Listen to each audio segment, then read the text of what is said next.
So now we're going to learn another chord progression using the same 4 chords, but we're just going to mix things up a bit. It's a good idea to do some different chords so you're not just following the same format, and that you get to imprint new chord shapes or chord shapes in a new way. So the first chord shape we're going to have a look at today, or the only one we'll look at today, is the E for 2 bars, A for 2 bars, D for 2 bars, and then A for 2 bars. Pretty simple. The reason I'm doing 2 bars is if you're a complete beginner, you can strum along with the E for 1 bar and then take the next bar off, get ready to put the next shape on so that you're in time with what I'm doing. So that's the cool way to do 2 chords per bar. Now I'm going to do the rock strum to start with, same as before. Let's have a go at that. So the rock strum with the tick-tock. If you don't know what I'm talking about, go and check those videos out and you'll understand a lot more on what strum we're doing. Okay, 2, 3, and... A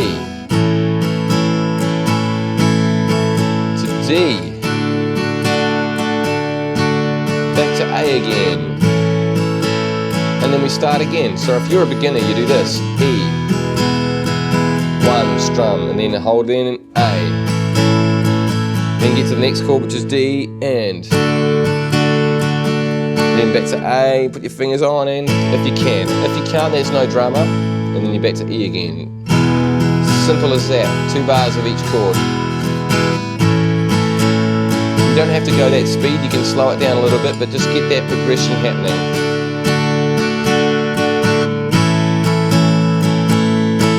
Etc. And then back to start again, E. Pretty simple. So let's do that same progression now, so you've got another variety, the rock strum again, because they're slow rock strum I should say. There are 2 good strum techniques to use to make things really different. So let's have a listen to this strum first. So down, miss, down, down, up, down, miss, down, down, up. That's 1 bar. So let's do E for 2 bars. Then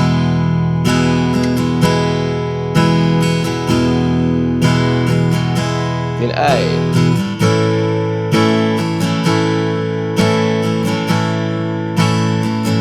Then D.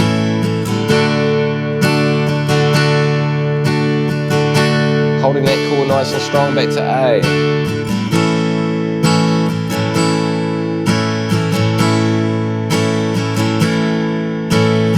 Then of course you're back to the start for the E again.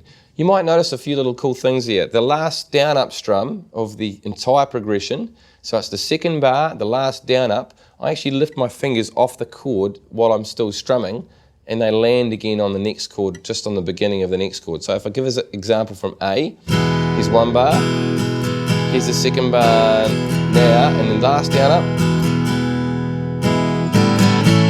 Now I made it really loud then, so it was obvious. I strummed 2 strums of nothing before I actually landed on the A. So it sounded like this. Here it goes. Now you're listening for it, you can probably notice that, but initially you probably didn't notice that maybe. It's because it's quite subtle, but that's the way you get to another chord. You don't necessarily need to lightning fast change. You can take your fingers off, just make sure you land early. So leave early, land early, and you'll be fine. Just the same as getting anywhere. You want to get somewhere early, make sure you leave early. It's as simple as that. So E to A.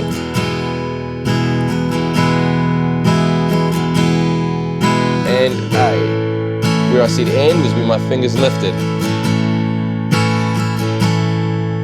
And D, etc. So that should be some 2 really cool chord progressions in the last video and this video, just outlining some cool ways of doing those first few chords, and hope to see you soon.